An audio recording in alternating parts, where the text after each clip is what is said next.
Hello guys, welcome to our YouTube channel, and today we are going to learn how to log into our FWCS employee account. Let's get started.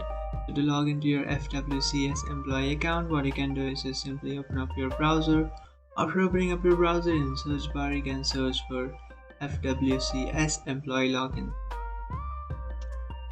And after searching for that, you'll come up to this page, and from here what you can do is just tap on this first option which says login FWCS. After tapping on login FWCS, now you can log into your employee account by just tapping on employee login.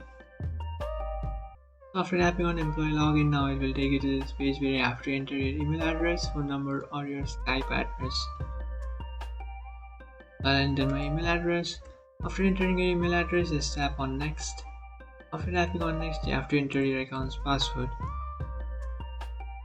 So you have to make sure that you will enter the email address which has been provided from your school.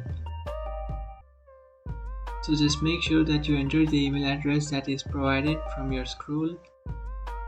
So just enter the email address which is provided from your school and then enter that email address password.